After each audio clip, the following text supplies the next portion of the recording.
All right, y'all, we are live. So, Black professional women are often told that their strength is intimidating, but is it making men feel unnecessary? Today, I'm sitting down with my brother, Dr. L, who is a relationship coach, so we can get the real from the male perspective.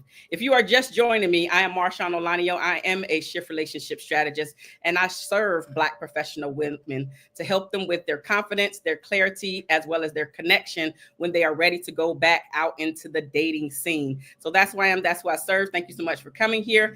Like as you come into the room.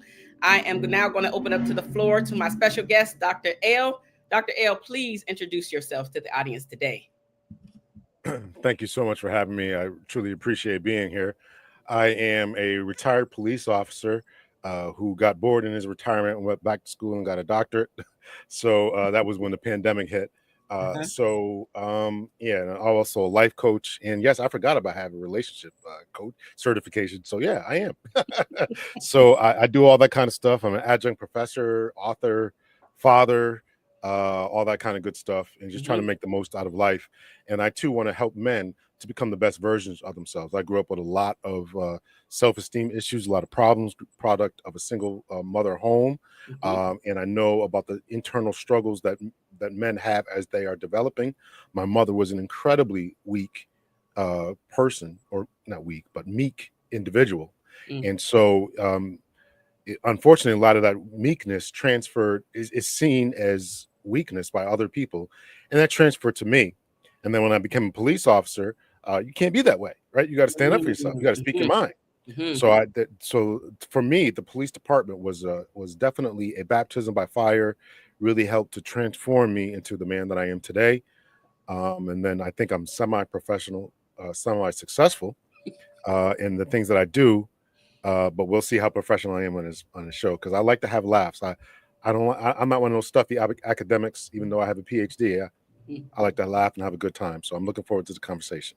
So. Perfect. Okay. So, and you might have mentioned this, but maybe I missed it. Is that why you got into coaching, specifically coaching? Yeah. That's a good question. So I always, there's a number of different avenues, but let me just put it like this. I always wanted to help people, right? So I grew up in church, and for a long time, I was a minister in the church. So I wanted to, I did all that. Yeah. I'm just a jack of all trades over here. Okay. So I wanted to help people, and just, increase our presence in the community, increase our standing in the community. I wanted to look at, how things were going for Black men. What's up with us, in particular when I became a police officer. What's up with our Black arrest rates? How come the Black community don't really like the police, and all that kind of stuff? So yeah, that's how I got into a lot of this type of this environment in coaching, and just wanting to help people become the best version of themselves. So it's through a ministry, through my time. I coached for a long time for little kids. So all that kind of stuff is just me just kind of giving back. So yeah. Wow. Okay, perfect. Thank you so much for sharing that. I was very curious, because I'm like, well, I don't know if he mentioned it, but how did he actually get into coaching? So now I can hear the correlation and connection. So okay, so we are diving into a sensitive topic, but I want to just jump right in. Thank you so much for coming in. Good evening to NYC Chocolate 7777, right? Deborah Hutchinson, Y Squared 73. Yoli, looking forward to the great discussion. Good evening, everyone. Thank you so much for coming in. As you're coming in, hit the like button, send this to your friends, because we're trying to get the real and try to understand from a male's perspective.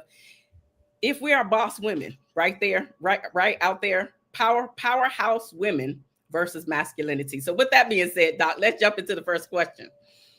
When you hear the phrase strong, independent woman, what actually comes to your mind? And even some of the mind of some of your friends and colleagues that you may have heard, strong, independent woman, what actually comes up?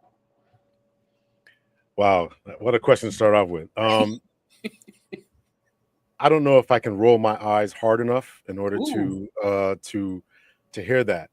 And I mean, I try to look into this type of stuff from a social lens, and then as well as an academic lens. Like, why are Black women in particular talking this way? So I'll just try to keep this brief. But I hear a lot of pain. I hear a lot of anger. I hear a lot of frustration. Those are the things that I tend to hear when I hear that type of terminology. No one else talks this way, uh, and no one else talks this way, particularly. You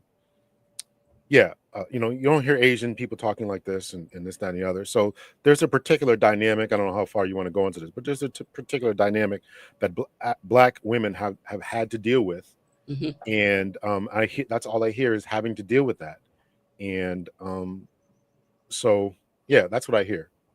Okay, you say you don't know how deep I want to go into it. Let's go into it a little bit deeper. Where were you going with it? Um, so just the experience of Black American women, we are, as Black people, essentially still, even though we might not want to call it this, we're still essentially kind of enemy combatants and enemy prisoners of war. Now, Mhm. it's true that we can leave. It's true that we can go to the mother continent and go to anywhere else and live, which is not as bad as it used to be, clearly. But um, we still have a lot of psychological damage that happened to us through slavery, and in my estimation, happened more through Jim Crow. And so, when you take a look at what happened to the Black family, um, the destruction of the Black family, the lynchings, Mhm. the refusal to hire Black men, and the persecution of Black men, be it the drug war, be it mass incarceration, lynchings, as I've said, the Mhm. refusal to allow us to go to colleges, to refusal to allow us to enter into certain trade unions, all this type of stuff has emasculated the Black man. And then who was left to take care of the family in mass, or in a collective sense? And that was Black women. Mhm. And I know in some spaces, the Moynihan report, and I was just looking into this the other day, the Moynihan report talks about this emasculation that happened to Black men. And really, that's what was supposed to be corrected. When you look at the 1960s, the correction that was supposed to be was supposed to occur was towards the Black man, so that he could be on par, get the same wages as white men, go to the same schools, and then if he got the same education, he could be in the same place as white men. Well, white men couldn't have that, so you get the feminist movement, who came in and took and hijacked what was supposed to be for the Black man, and then gave it to essentially to the women. So when a Black man, or any man really, but when Black men didn't pay child support, for example, we got mass incarceration, we got arrested, we got our driver's Mhm. license taken away. But Mhm. women, they got college educations, they got help with um, their children, and because you don't want to see the children suffering and all that. So those are things that happened. Just one example of things that have happened to Black men that have intentionally kept us down. Mhm. And the women have had to come up and say, we're strong, independent of our men. Strong, independent of who? Independent of what? Independent of our men. Asian women don't talk like this. Native American women don't talk like this. To my understanding, no other Native persons talk like this in New Zealand or Australia. They don't talk about being independent of their men. Mm. So that's what I'm saying is a problem that the Black community really needs to confront. Okay. Okay. So I think I already know the answer, but I'm still going to ask you, which is when you think about this question, do you think that men and women define independent, strong woman differently? That may be true. That may be true. Um, yeah, that may be true. I mean, you're asking me, do I think that? Yeah. Okay. Yeah. Yeah. Yeah. So what would you define it as? What would you define it as? I would say there's definitely some pain behind it, but I also think that it's become a negative connotation. In the beginning, it really was an empowerment movement or an empowerment stance for Black women. Um, and I think that because we've said it so much, and then you have the attitude that kind of goes along with, I don't need nobody, I'm strong and independent. It becomes more of a negative. It has a negative outlook on the phrase itself. But I think in the beginning, it was really to empower Black women specifically, because we were, just like you said, we were having to take the torch for all plethora of reasons why our Black men were being taken away from us. And so we did have to take care of the family. So I thought that I believe that it started positive and now it's become more negative, because I would say some of the younger generation has taken it and ran with it. Where again, it's looked at where I don't need anybody. I don't think in the beginning it was for, well, I don't need no man. It was more of, I have to do this. I can do this. I am strong and independent because I really don't have a choice but to be strong and independent. Right. So I agree with about 3/4 of what you said there, but I think that the independent, I think the feminist narrative of wanting equality and enticing Black women to join in with that. Again, white women don't talk like this. White women don't talk about being strong and independent, and that was the movement was for them. They're not independent of their men. Many of the feminists, white, particularly feminists, went home in the 1960s and 70s, went home to their husbands.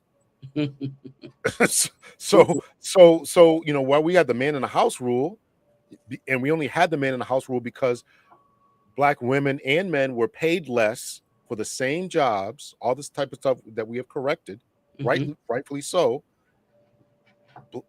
It was just sometimes it was easier for the Black man to not be there so he could get more money versus the other route of him working. So, it's a complex issue, but yeah, I just think that white women today are not talking like that. They're just not talking like that. They may think it, and some of them do say that they don't want to be married, and some I've heard that's true that they are saying that. But the narrative that started, and I agree with you that the narrative that started then turned into this craziness of the neck rolling. I don't need no man. So yeah. Okay. All right. Perfect. Okay. For those of you who are coming in, drop a comment in the comment section if you've ever been told that you are too independent in a relationship. Are you too independent in your relationship? Okay, let's move forward. When you hear the phrase, excuse me, from your experience coaching men, right? Do you hear or do they ever feel unnecessary when they're dating high achieving or successful women? And not just Black women, but women, period. That's a good question. Right, ask me the question again. Do they feel that they're not? Do they ever feel unnecessary when they're dating a high achieving or a successful woman? Yes. Because high achieving women essentially have everything that they need or want and or can provide it for themselves. So I think traditionally men have been the providers and protectors. And I've said numerous times, and matter of fact, I made a video today talking about that. It'll drop tomorrow morning, talking about this very thing, that we are just not needed in that way that we were years ago in the plains of Africa, where we all evolved from or on. The man went out there, he hunted down and made sure the saber-toothed tiger stayed at bay, and then hunted the big game, and then kept the warring tribes away. It was the men who did that, the protection and provision. Women today don't need that. You can buy your own firearm, you can buy a couple of dogs, you can get home security system, you got the military and the police protecting you. So you don't need us as much as you did, if at all. Okay, so in your coaching, or if you're coaching, when this conversation comes up, do you give them solutions or tools or anything to say this is how you can be needed more or in a different way? No, what I focus on is making sure that they become the best version of themselves. So get out of this rut of depression, get out of your basement, stop telling yourself you need to be needed, even though that's difficult. So I tell them to move in that direction. But the truth of the matter is that the things that men want from an instinctual level, and that I would argue that women want on an instinctual level, you're able to get that in another way. So men have to adjust to this environment. And if they do happen to meet a woman who's willing to be needed or get on their program. That's why a lot of times, that's why men essentially marry and date down, because they want somebody who's going to be needed in some way, some form, or some fashion. It's not because we want to be dominant, it's because that's what they want. And ladies, a lot of times too, I'm sure we'll get to this, want somebody who's above them in some way or capacity. So usually socioeconomic or even educational or intelligence, right? So. Okay, well, let's talk about that a little bit more. The men dating down and the woman wanting essentially him to be a higher up. Let's hear your thoughts and opinions on this dynamic. Yeah, I think that's the way that evolution has kind of programmed us. Whether I don't know if you, I think you believe in God, whatever you believe in God, or whatever your Christian faith or whatever your faith is. I think that they all kind of have this same similarity to them, is that there is a desire for a woman to have someone who's going to be a provider and to be a protector. Women are, not as strong as men. They are vulnerable when they're pregnant. They are not physically as capable of men, so they want someone who's going to be able to protect them. That's why Mhm. you have strong, independent women who are successful still talking about they need a man who's 6'5". There's no Mhm. need, there's no reason to have a man who's that tall. There's just no need for it in this day and this time, right? You have other means of protection. One of the biggest ways a man can protect you is to move you out of a dangerous neighborhood and move you into a more a nicer neighborhood. That's a form of protection, right? Mhm. But that isn't looked at, right? So a guy who's 5'2" and working at IT can do that for you, but you don't want that guy, right? So that's an innate issue, or something that's innate in ladies, and in the same time in men. I don't know if we're consciously doing that, but it just happens to work out that way.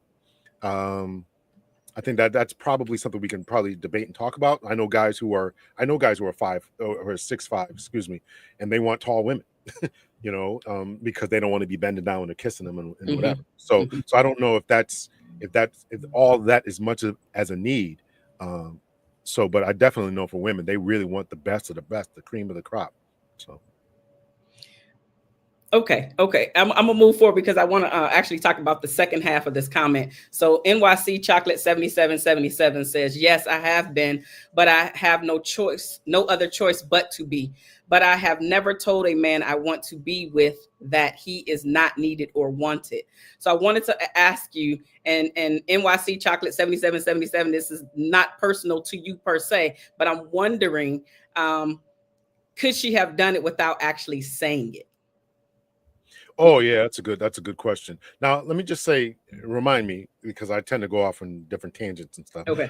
So I had a conversation about this need versus wanted one time with a young lady, and a man. I'm going to maintain this, even though I had the conversation before. Think about it. I'm going to maintain that men need to be needed, and um, just to say that you want a man is not good enough. I think a lot of women will say that. Well, if I say I want you, that's even better because I could have anybody else, but I want to be.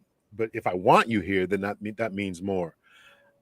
I'm going to maintain that men need to be needed. That it is almost instinctual that they need to know that something can't function without them. Now, You there's said certain cannot yeah, function without them? yeah, not that I want, if I'm not home for a little bit, the house is going to break down. And certainly if if something happens to me permanently, I want you to be able to survive and go on. Don't Okay. take what I'm saying in that respect. But I'm saying, listen, baby, I need you to open up this jar of pickles, right? I need your big strong hands to open up this jar of pickles, right? Stuff like that. It seems Mhm. seems pretty funny, but Mhm. that really does stroke a man's ego. Or if you trying to listen, baby, I tried to put this, the TV stand together. I just can't get it. Can you help me with this? It Mhm. makes him feel good. It makes him feel much better.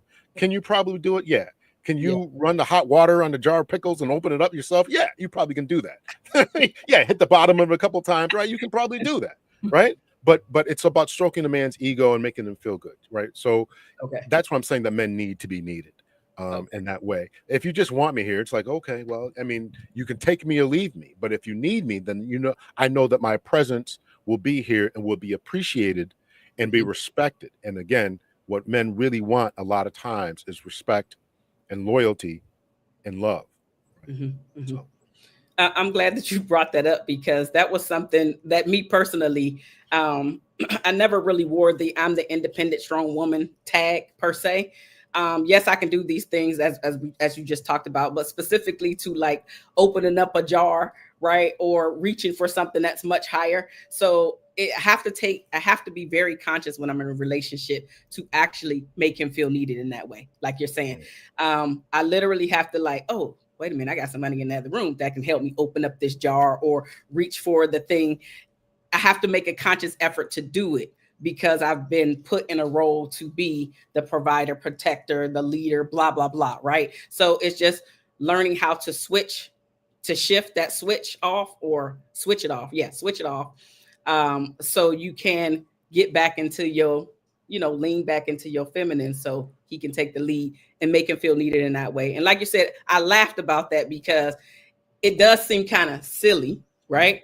But it is something that is true. And that's also something that I teach my women when I'm coaching them. It's like, hey, we know you can do it, babe. I totally know that you can do it. I can do it. I get it.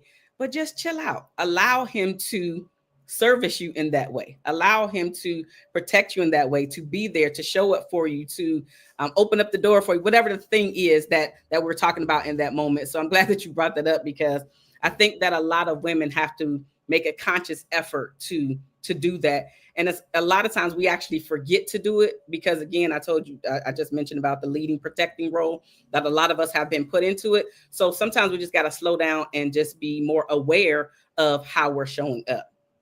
Yeah, Right. no, I definitely agree with that. I definitely agree with that. Right. And if you do that type of thing, right, what usually happens, right? You get a butt slap, right? And things Yeah. might start happening, right? That's what happens, I right? mean, true story, true story. Yeah, Yeah. yeah, yeah, yeah. It's a lot more fun when, I'm asking for help, if you will. Let's just Yeah, absolutely. That makes it gets a man's blood going. Yeah, you know what it is. okay. Okay. All right. So anything else to add there before I jump to the next one? No, go ahead. No, go Okay. ahead. So let's talk about insecurities. So what insecurities or narratives come up for men when they're with a woman who, quote unquote, has it all together? What insecurities come up when a man has it all together? The woman, Excuse me, the when a woman. woman has it all together. Yeah. I just did a video about this today. So what insecurities? I think there's a few insecurities. They want to know if what do I bring to this table? If you have all the protections, you have all these provisions, what role am I doing here? What am I needed for here? Right? Men want to be needed. They don't want to be supplementary, right? They want to be complementary, right? To complement means it's not whole. It's not whole if I'm not here, but if you got it all together, now I'm just an ornament, right? And I want to be more than just an ornament or use it recreationally. I do want to be used recreationally from time to time. What else? So they want to know that they're needed. They want to know insecurities. Can they compete with your job as far as your lifestyle and income? Can they compete with that? A man wants to be provider. Remember, all this goes back to the caveman days, right? Or on the savannah. We want to be a protector and we want to be a provider. You got the protection through the house. You got the provision through your job. What role am I here? So those are two big things. And do I have to support this type of lifestyle? Can I support it? If you get pregnant, and can I maintain this style, right, or this lifestyle? Again, which is why women, the more successful they are, if they want to have children one day, they need a man who's at least on their level, who can support their lifestyle in case she gets pregnant or has some other type of medical situation, or in case she just says, listen, I'm tired of this job, I want to quit. Right? So she wants to have that. So those are a couple of insecurities that I can think of that they would have along the way. Okay. Any other narratives that would come up besides the insecurities? Any narratives that come up? Or stories that they're creating that they're, saying over and over again? Yeah, I don't know, honestly. That's a good question. I don't know because I don't suffer from that. So I don't know. Okay. But I haven't. I think though that's the biggest one. Any other narrative like oh yes, there would be one that she may be a problem. She may be a B. She has a mouth on her. She is uncooperative. Mm-hmm. That she's going to be a problem. She's going to be a headache. Those are definitely some big ones. I can't believe I forgot that actually. That she is going to be a headache. She's going to be a problem. She's not going to be cooperative. She's going to try to one up me all the time. She's not going to listen. She's not going to be submissive. Those are definitely things that going to be a problem. Okay, you said several things, but one of them stood out, which is the mouth. Right? Let's talk about It the all mouth. has to do with the mouth. Well, specifically, well, yeah, you're right. Okay, but her having a slick mouth, a sharp tongue, saying the worst things that she can say to deflate, emasculate, whatever his manhood. Tell me or tell us when you hear I'm just your going to tell friend. you. Okay, perfect. Tell me about tell me about how her mouth can get in the way of him staying around for the long term, or going the distance with her, popping the question, if you will. Tell me how the mouth can help her suffer, basically. Only an emasculated beta male is going to sit there and take mouth from a woman. So only an emasculated beta male. If you're battling with him all the time, you're arguing with him all the time, you refuse to be submissive, you refuse to get on his program, or even create a program together. If you refuse to do any of those types of things, he is not going to stick around for long. No alpha and sigma, I would say, no alpha and sigma man is going to stick around for a long time with a woman who is uncooperative, who's not submissive, who wants to argue, who's trying to one up them, telling him that he's wrong, telling him you didn't do it right, move out the way, I got it, I knew you couldn't do it, right?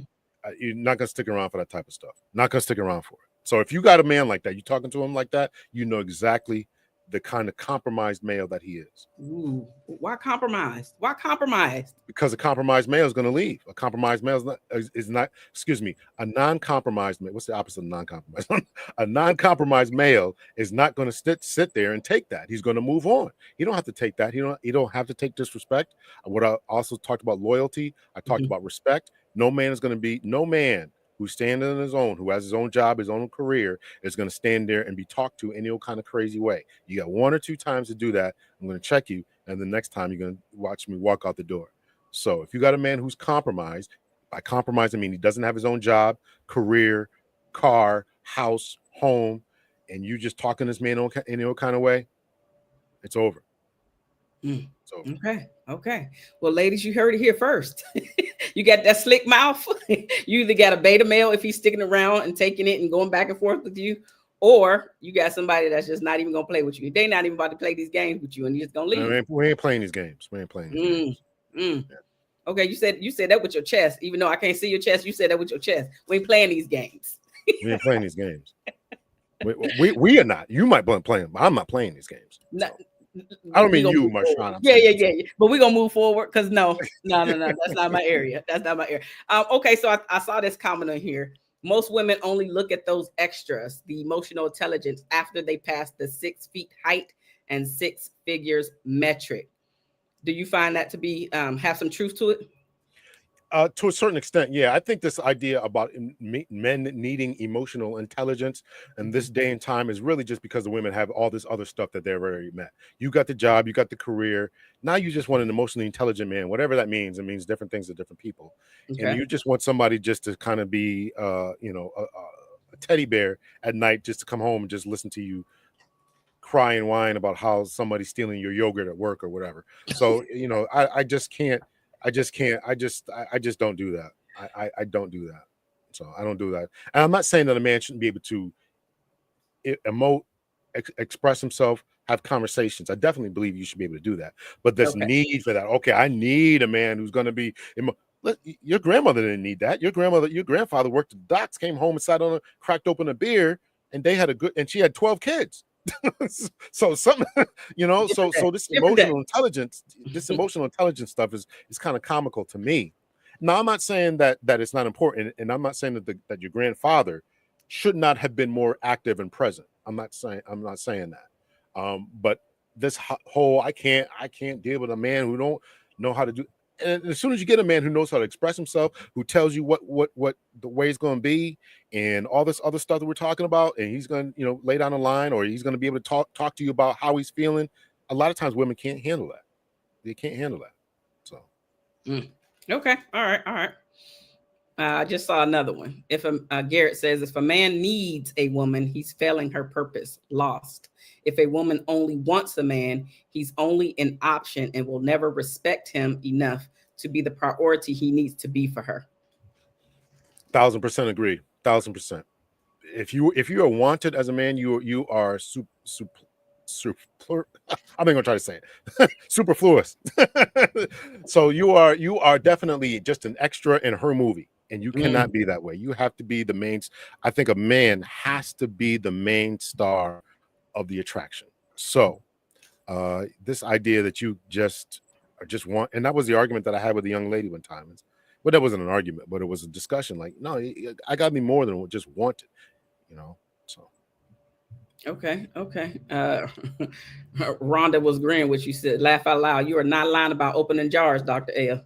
Yeah, true. And then get a butt slap on the way out, right? Right? Isn't that like mandatory? I don't know if it's mandatory, Doc, but it's mandatory in my house. I don't know if it's mandatory, but it definitely happens. We got a question here from Yoli. How do we strike a balance and not become too overly dependent on a man? By overly dependent, I guess that would be what I'm assuming she's saying is you can't do anything without him. Now, don't get me wrong. I want an intelligent woman. I want, I want you to be able to do things. I want you to, if I tell you to, if I call you up and say, listen, baby, I need you to go on my laptop and do this, that, and the other. I don't need you asking me what's a laptop, what's a folder, what's, right. Or, hey, I'm out and I need these bills paid. Can you go on to, go onto the electric website and pay the bill? And okay, I don't know how to do this. I can't do that. Oh, just F it. I'll just do it when right. I just right. Good night. I mean, you know what I'm saying? I need that. I need that. I need you to be smart and intelligent. So, maybe part of this is like playing a role. I can admit that, right? So playing a role. So you probably can open a jar. You probably can do whatever, but you just make your man feel wanted.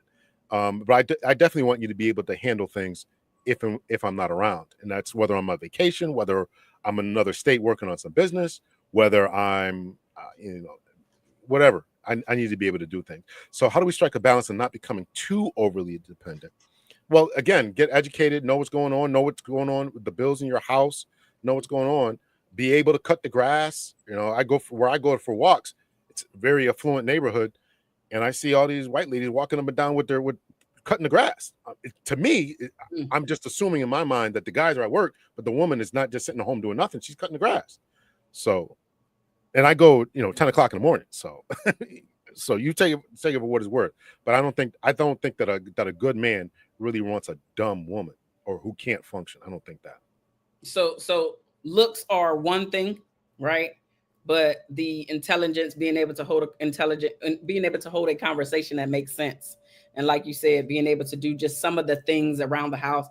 If you get sick or whatever, that things, like you said earlier, things won't fall apart. Right. That still the house can run. We will still function until you as the man get back on your feet to get back to doing what you was doing, essentially. Right. Yeah. Okay. You said something first. I want to comment on that. What can you?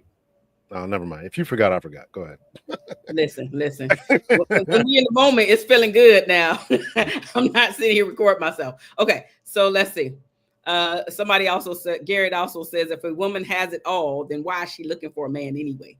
Otherwise, she wouldn't have it all. I don't know if you said it with all this attitude, but that's the way I read it. Go ahead. No. Go. Yeah, no, I mean, I think that's just more hurt and pain talk. I got it all. I want to have it all. I don't take that stuff seriously. Okay. What about this comment right here Oh, from here's what you had to say. I'm sorry. Mr. Stu's comment reminded me. He said, definitely got to be more than a pretty face. I think a man would take a lower tier face woman, a 5 or 6. a lower tier face? Go ahead. I'm sorry. Let me mute myself. I wasn't ready for that description. I think he'll take a less pretty woman, a 4 or 5. Mm-hmm. And depending on, everybody's going to be different in the looks department versus a better looking woman if she's more cooperative. So the lower tier woman can be more cooperative, more submissive, Mm-hmm. and have more intelligence than a beautiful dingbat. That's how I'll put that. Beautiful dingbat, man. You killing me with all this. Okay. We got Coach V in here. Be mindful. One thing I won't do is argue. Absolutely not. Won't elevate my blood pressure for some nonsense. Yeah. Let's see here. Okay. Let me get back into the questions because y'all going ham in the comments. Let's see here. Do men equate independence with emotional unavailability or lack of need? I'll repeat that. Do men equate independence with emotional unavailability or lack of need? Yes. So I think that if she has all this together, I think that there can be a standoffishness to her. Okay. And so, yeah, so she might, be so invested in her career that she has, they talk about the educated lame thing, right? The educated lame is a guy who spent too much time working on his career, going to school, in the books, whatever, and therefore doesn't develop the social capital in order to be functional, which women are looking for. They want a man who they can bring to the cookout and play spades with and all this other stuff, right? So women are the same way, right? So you can be so focused on doing your thing as far as school, getting your education, getting your career, focusing on that you don't have any type of social skills in order to know what a man wants or to be able to deal with a man and be what a man is looking for his emotional or needs as well. So I think it goes both ways. So yeah, so a woman who has been focusing on a career and doing it, whatever, she may not have that type of emotional ability to relate to a man and to know what he wants. And that's why a lot of times they will lead a woman who is bossed up in her boss chickery, which I call it. I'm going to coin that term. In her boss chickery, she don't even know what a man wants. And that's why she's leading with the same thing. Well, I got a PhD.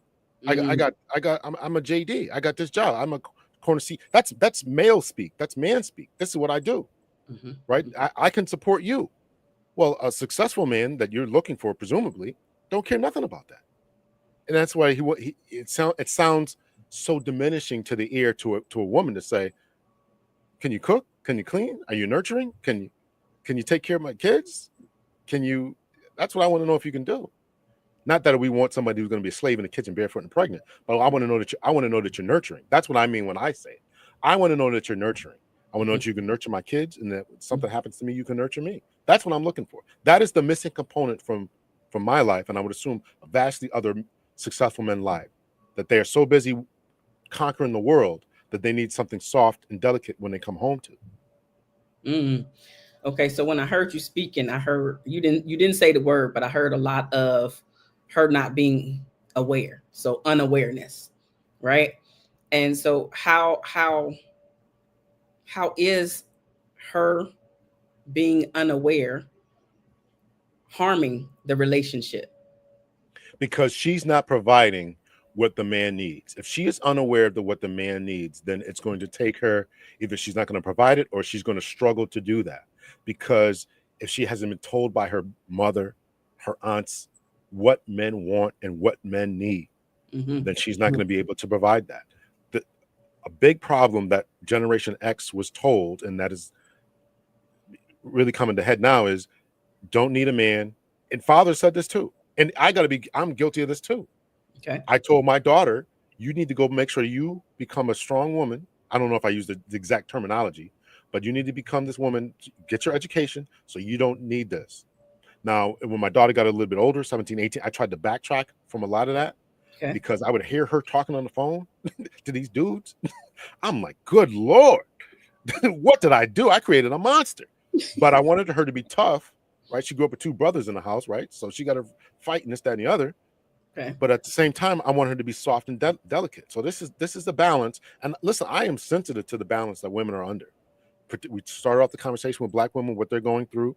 I'm sensitive to the fact that you may grow up, as a woman may grow up and never get married, and know who's going to take care of her. You can't just be the sleeping beauty, sleeping all day and waiting for Prince Charming to show up and kiss you and take you off into everlasting bliss. That's a reality of this world that we live in. So you have to I think New York Chocolate, I think it was her, to ask the question of how you strike this balance of getting your education but not being too overly dependent on a guy, right? So that was the Sleeping Beauty, Snow White, Princess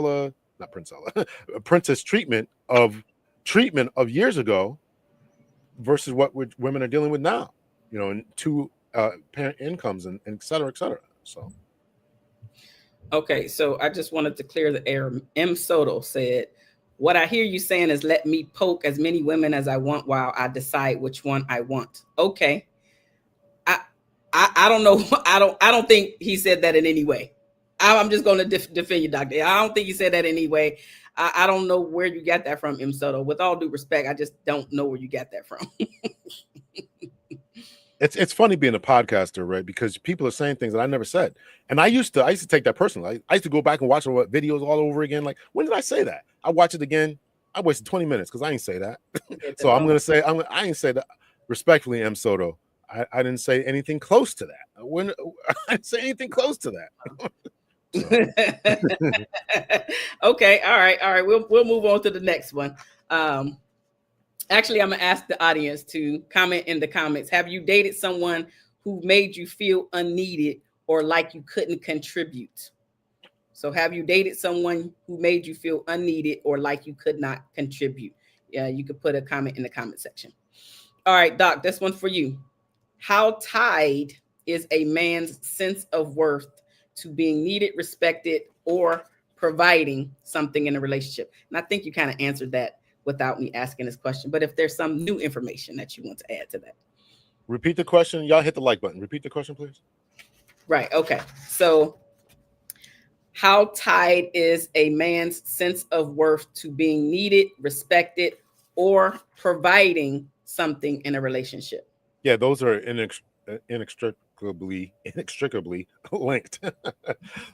So you can't get away from one. So a man who has been taught masculine traits, alpha male traits, sigma male traits, taught to be the head leader of his community, the head of his household, et cetera, is going to think about protection, provision, and that's going to be tied to his ability to provide for his wife, for his children.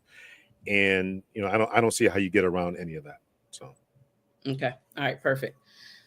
Does a woman's confidence challenge or complement masculinity in modern dating? Or confidence challenge or complement masculinity in modern dating? I guess that would depend on what she's confident in and how I think it's dependent on how confident she is in what her craft is and what she's saying or doing and how she presents it. I think that there is a way that you can challenge that. I think there is a way that a woman can challenge a man's incorrectness when he's wrong, challenge him when he's wrong. Mm-hmm. And I think that has to be done softly because, again, going back to respect and loyalty, those are things that men want. Right? We want to be loved too. I hear some men saying that we don't really care about love. No, we want to be loved. I mean, we want to be loved. So respect, I think, is number one. So if you're challenging him, no, you don't know what you're talking about. You wrong. You always wrong. I know I should have never listened to you. Right? My mama told me about you, or those types of things. Those types of things are definitely going to be a challenge to his masculinity. Mm-hmm. And there's going to be no challengers in the hunter pride, in the hunter household. There's no challengers there. So, but I do think that if I'm wrong, there's a way to tell me that I'm wrong. Baby, are you sure about that? Why don't we look at this together Can we Google this? Are we sure about this? You know, all the time, you know that you're right. You know you're right. You know it, right? You know you're right. But there's a way to get him to acquiesce. There's a way to get him to look to re-examine his position. And I think a truly strong man will be like, "Oh, baby, you got it. I'm sorry. It's my fault. So the softer approach, So like you all said, day, she all knowing day. automatically, damn it, I'm right. But you can't go in there like the bull. Yeah, You can't go in there like a bull. That soft girl approach will have you bent over at night. Oh, listen now. Listen now. I'm not even about to go there with you, okay? Let me see. Garrett, you on one tonight. Generally, men's confidence to women equals attraction. Women's confidence to men equals opposite. Again, generally speaking. Yeah, it's going to depend on what we're talking about, and again, how you come off. I mean, I don't want an insecure woman. Right. I mean, there's nothing wrong with you telling me, listen, I'm the best thing you ever had, right? With a smile on your face, not with an attitude, right? Man, I put it on you tonight, right? That type of confidence is great, right? Nobody's whatever. Nobody's chicken is better than mine. You know it. It could be disgusting as what, but I appreciate that type of confidence, right? Right. And a guy, so you got to feed off of each other's energy. You have to be able to feed off of that. So I like that. Yeah. Okay. Yeah. That's you can use that. I'll give you permission to use that. Go ahead. You know what? Give me permission, nothing. I'm done with you. How can women be powerful and leave space for a man to show up? I think that's a question that you guys got to answer for yourself. I'm not a woman, but I think I probably said enough. Is if you're confident in your wrong or something, confident in what you're standing on, and the guy is wrong, be soft and gentle in your approach to leading him, guiding him to see the error of his ways. We gave the pickle jar example. We know you can do it. I know you can do it.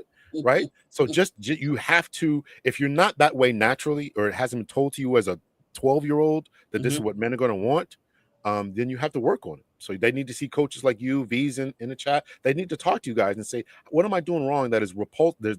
It was in their chat by the guys. Again, Garrett is saying, I think repulsive to men. Right. And we are repelled by masculine energy coming from women.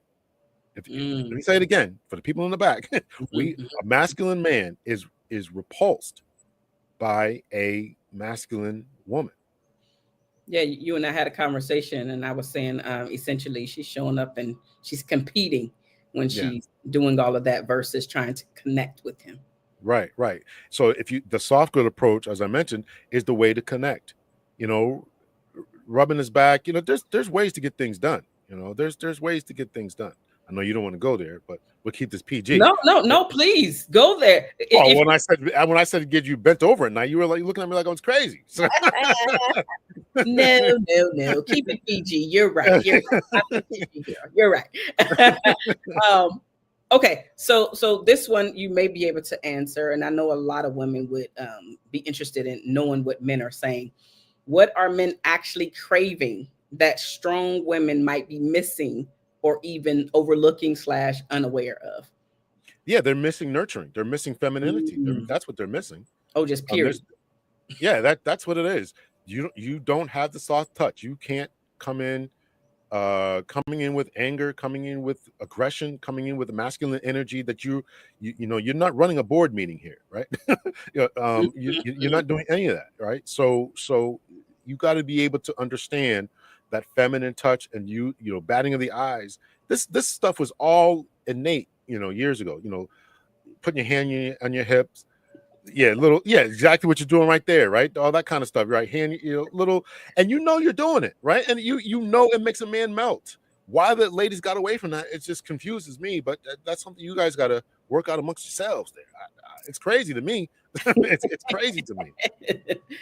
So what are your? You know what? I'm going down. Never mind. It's another rabbit. No, it's a whole nother rabbit hole. I'm not doing it.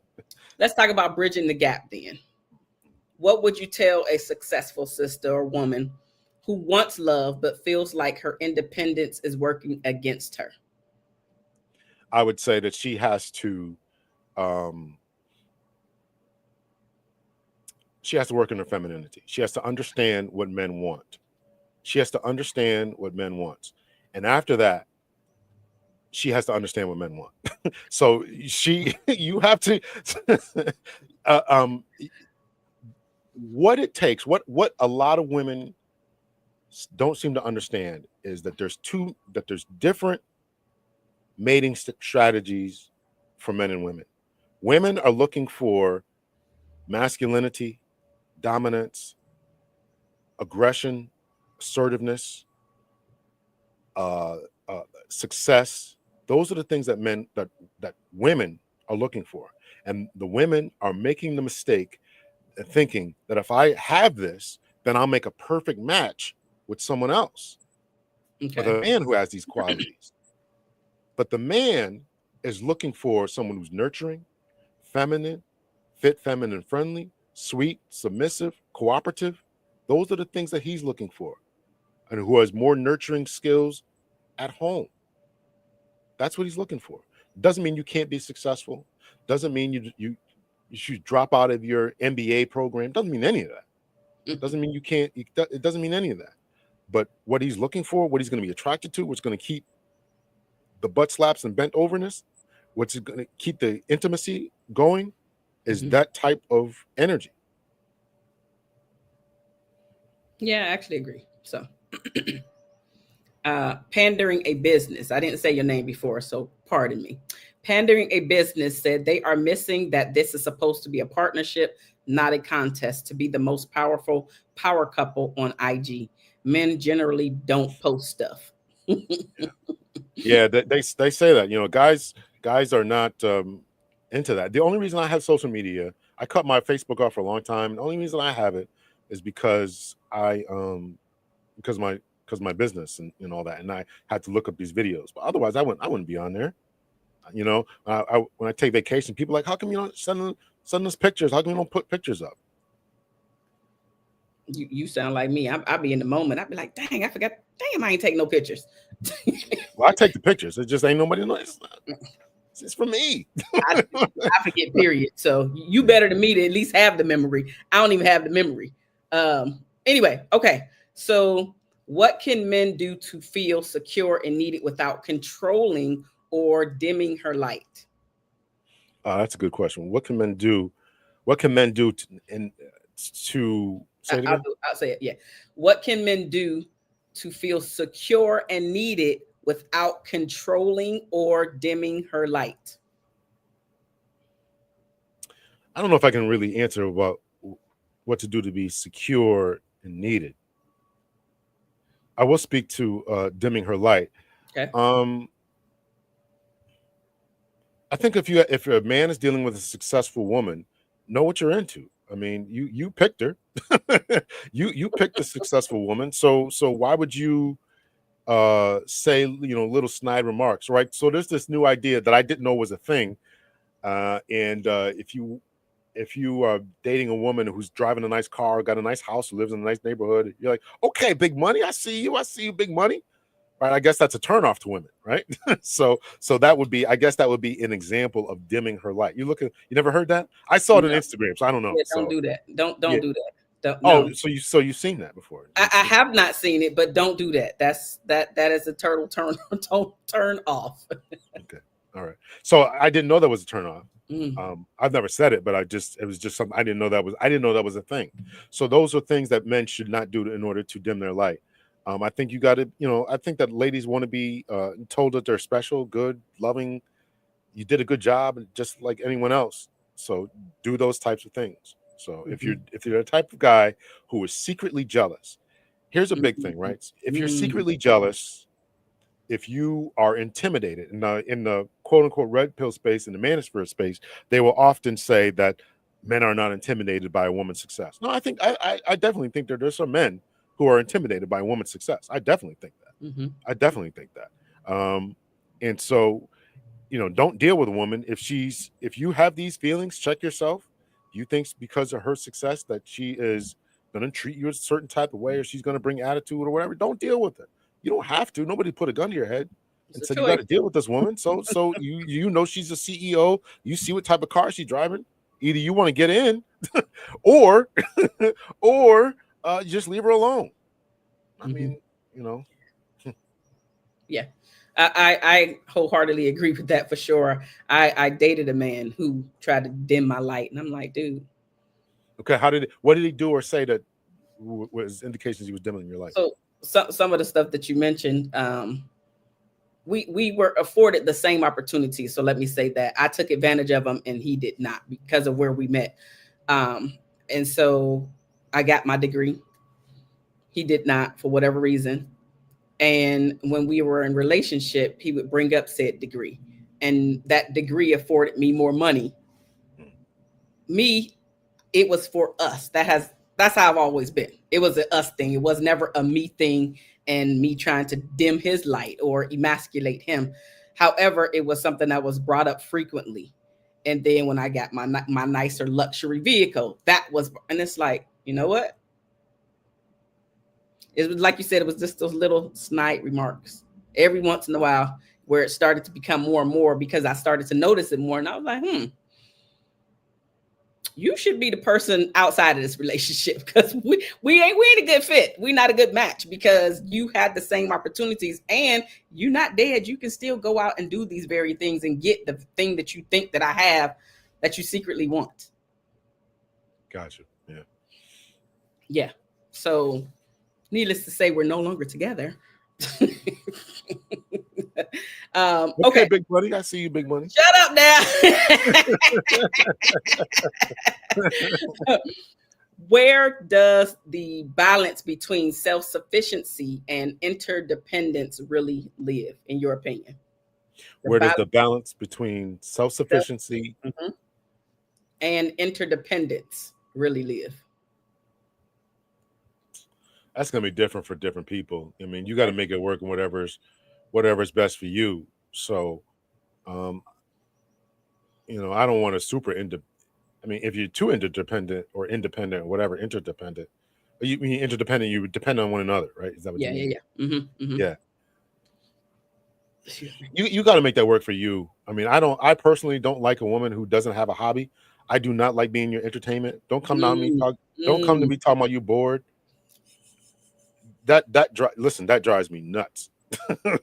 Because I have hobbies. I play chess. I got a YouTube. I got stuff going on. So I don't got time to stop what I'm doing to entertain you. So so figure it out. Figure it out. I think that's something that a lot of people have to learn. And I will specifically even go as far as to say a younger person. That was something that I literally had to learn, me personally. Not to pretty much make him my entertainment, where he had to be with me all the time, doing all of the things, you know, wanted to be a part of, or being my hobby, if you will. Honestly, that was something that I had to learn, because I just didn't know. And you don't know what you don't know, right? You really don't know what you don't know. But also, it was something that I saw from my parents. They were with each other all the time, all day, every day. So what I was groomed to see was, I thought everybody did that. Yeah, some of that stuff bothers me. I want to go to the store. I'm making YouTube videos. I don't have time to go to the store. Right? And then there's the secret of talk that I'm supposed to decode. Okay, well, go to the store. Well, I want you to come with me. Well, why didn't you say that?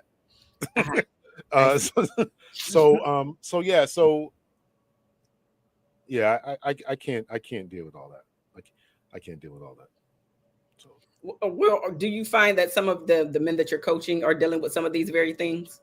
we're all dealing with it. Oh yeah. So besides walking away, how do you stop dealing with it? Like, is there a conversation to be had with her to say X, Y, and Z, this is what's going on, I'm pulling away because of this? Or is it just you just walk away? I think the conversations that I have with them are, you got to have a conversation with your woman. I don't recommend pulling away from each other or dissolving the relationship over that. I mean, I would recommend, working it out. Okay. And, she needs more time from you. If it's just the little things that she needs more time, then you got to cut away. cut back on what you're doing to give her some time. There's got to be some give and take in all this. So maybe you're spending too much time making YouTube videos or work tinkering on your car or fixing engines or whatever. You got to cut out some time and make sure you have time for a woman. And I've noticed a lot of women now when I'm trying to date a woman, they're busy, right? It's like I gotta. It's crazy. Like I can't meet you tonight, but how about the third Wednesday in July? What are we talking about here, right? That's too busy. That's too busy. Too busy. Yeah, I got this. I got cooking class. I got dance lessons. Come on, man. What are we talking about here? Okay, ladies. Right. So these ladies, like I saw this, and this happened to me, right? So I hit this lady up like, listen, my plans canceled for tonight. I'd like to, I don't know, take you to dinner or whatever. You free? Listen, I need time. How about like next Tuesday? Listen, you're just too busy. Now I'm not. Obviously, that can't happen all the time, right? You definitely have to be respectful of somebody else's time. But another thing too is, it depends on what you're doing. Let's just say that I knew that you were going out with your friends on Friday night. I know you and your girlfriends are going to hang out, but my plans got canceled. Maybe I was going to go, I don't know, whitewater rafting, and and I got canceled. Oh. If I call you up and say, hey, listen, my plans got canceled. I know you're going out with your girls, and these are girls you see all the time. These aren't like some college buddies you haven't met in 20 years. These are just your regular girls. Would you cancel your plans for me? And if you wouldn't, here's the wants versus needs kind of thing. If you wouldn't, I'm talking about dating relationships. If you wouldn't, that tells me where I am in your hierarchy in life, how important I am. Does that make sense? Yeah, it does. Yeah, of course. But that's also something that I try to make the women that I coach aware of. You say that you want the love. Where is the room in your life for the love? Yeah. Right. Where's the room? If your schedule is super busy like that, I get it. We're all busy. But if you're saying that you want to insert said person by your side, but every time, or I should say most of the time, it's I can't see you tonight because I got yoga class. All right. Moving on. Yoga's not important. Taking care of herself is not important now, Doc. Come on, man. Listen, but hanging out with me should be more important than that. It should be. And if it's not, I'm gonna move on. I'm gonna tell you right now, I'm gonna move on. We're talking about yoga. We're talking about yoga class. Maybe she missed yoga all week. And here you come. Then here's another night you gotta miss it. So because you already missed it twice, what's the third night? What's the third night? Maybe we could do some stretching. Maybe what are we talking about here? We're talking about building relationships, right? This is the priorities that we're talking about. You're a busy lady, you boss up, you got this going on, right? Now maybe your yoga is a nice night to relax and do your thing. But here come this man want to interrupt your stuff. Don't let me interrupt it. Matter of fact, you have the next 60, 70 years to work on your yoga. Oh no, that's too much. Now let her get her yoga in. Okay, so let me ask you: is scheduling a thing of the past, if you will, or are you saying that she can't schedule something, but you're just talking about periodically if plans change, then try to be flexible? So which one am I? Yeah, I think that if you're going to make a relationship work, then they have to be a priority. The person has to be a priority. So it should be, depending on your life, right? Obviously, your job's got to come first. Your family, you could put it probably your family first, your job, and then it's got to be the person you're seeking. I really believe that. And if you got other things, right? It's let's just say it's Thursday night and Monday it's your box of wine night with your girls. Tuesdays your reading night, your book club night. Wednesdays Bible study. Thursday is yoga. And I call you up and I say, hey, listen, any of those nights. Okay. Right? Because none of that is family stuff. None of that is job stuff. It's not like, okay, it's Wednesday night is my, I'm taking a college class. I can't miss, I got to go to Wednesday night class. I'm not asking you to miss that, but I'm saying, hey, listen, my plans got canceled tonight. I'm free. Let me come over and watch a movie. You got to give that stuff up. Mm. Well, Yoli got something to say. But Dr. L, you said you have things going on, chess, etc. So why can't women have stuff too? But that wasn't what I said, Yoli. I Well, said you did say you have hobbies. I do, but I'm also saying that you got to give and take, right? So we're talking the hobbies I was talking about in a relationship. I'm talking about the beginning, so we're kind of bouncing around a little bit. I'm talking Okay. about the beginning of a relationship, a woman who's quote unquote high powered, successful. You want a man. I think one of the questions that led up to this is where's the interdependence, balance, and all that, right? How do Mhm. you How do you make this thing work? Well, how you make it work is becoming less busy.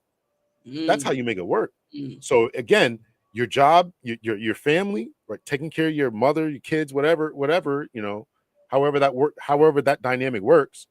Second is your job. You got to make sure you go to work, right? And I would also include school, right? If you need to go to, you need to write a paper for school to boss up, then do it, right? That's I'm not telling you to turn your paper in late to come have a date with me, but anything else after that, anything else after that okay. tells me that I'm not a priority. I'm going to come before book clubs, box of wine nights, But that's yoga her self class, care. That's her self care. chess, mask and face rub night. Now you just making up stuff. I'm making up stuff, but you get my point. And I'm even going to say this. I'm even going to it's got to come before church. Mm. Mm. Well, Not now. not come before. I didn't say come before God or your relationship with God, whatever that looks like for you. Mhm, But mhm. it's got to come before church and that pastor.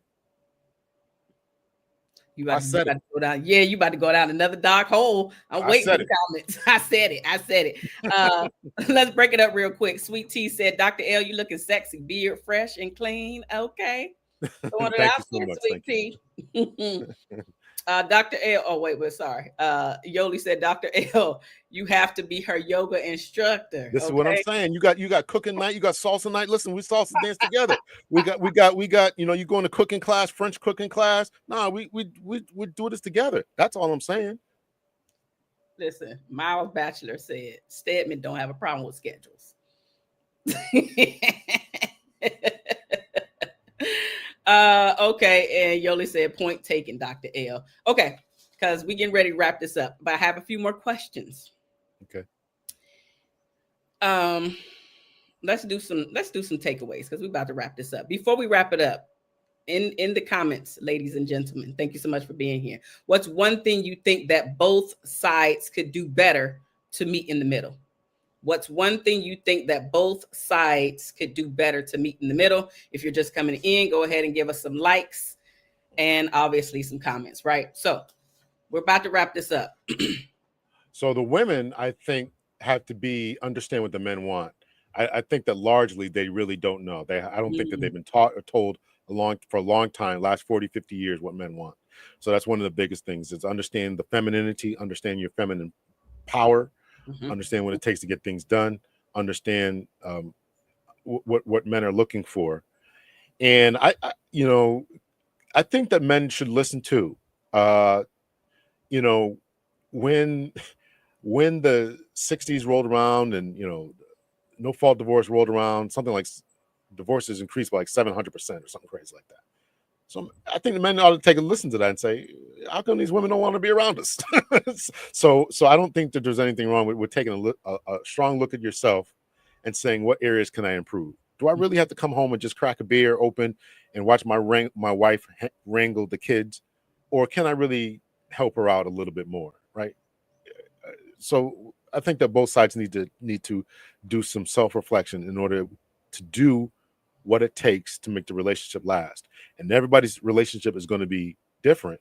So do what Mhm. it takes to make your woman happy within reason. I'm not saying, if your woman wants you to walk around with two hands all day uh, instead of your feet, that you got to do that. But, you know, but do what it takes to make her happy within reason, and she should do what it takes to make you happy. Right? You got to make it work. You got to work it. So Okay, okay.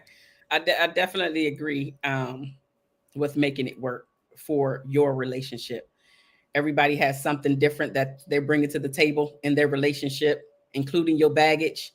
I would say that the awareness piece is something really big on both sides for sure.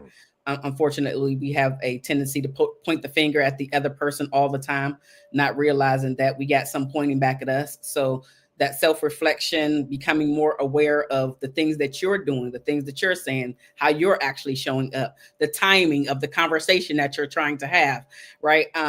There's just being aware of all of those things, as well as for women specifically, leaning into your femininity, not giving up your power, but understanding that there is a dynamic in the household. Specifically, when Doc was talking about the alpha and sigma male, learning how to lean into your softness and allow him to lead, but also understanding that he may be weak in some areas. Again, this is dependent of your relationship. He may be weak in some areas where you can and or are strong in those areas and can take the leadership in those areas. But by and far, in the relationship itself, the man is leading the family. I remember I was having a conversation with a gentleman, and I was asking him, where are you leading your family to? Where are you leading your family? Right. And he honestly looked like a deer in headlights. And so I know that we talk about submissiveness and the woman not being submissive and everything, but if there is a direct question like that and you have no idea where you're leading the family, why would she follow you? Why would she follow? Right. So being aware is a big thing. Having a plan, right? I know we talk about purpose and stuff, and a lot of these things are newer, but the basis of it, the foundation of a relationship is really communicating. I know we talk about this, but seriously, communicating, having open-ended conversations, and even when you don't understand something, being willing to go back to the conversation and not just sweeping that thing up under the rug where there's no resolution ever. We have to get the resolutions, the solutions, being willing to go back and forth with the conversation, not in arguments, but literally trying to be curious so you can understand one another. I think that's one of the things that what we really need to be delving deeper into, trying to really understand the opposite person instead of blaming, shaming, making them feel a certain type of way. So is there anything, any other thing that you want to share, or a sentence of truth or even encouragement for women that are powerhouses navigating love and partnership? I think that the work that you and others are doing is essential in this, because they seem to be lost.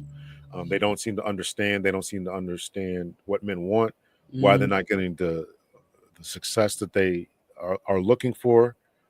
And I know that it's tough for them because they are at the pinnacle of their professions. They're looking for someone who's higher than them. I'm sorry, I distracted you. I'm sorry. So yeah, so I think that type of work is necessary, is essential, and I hope the women get great success.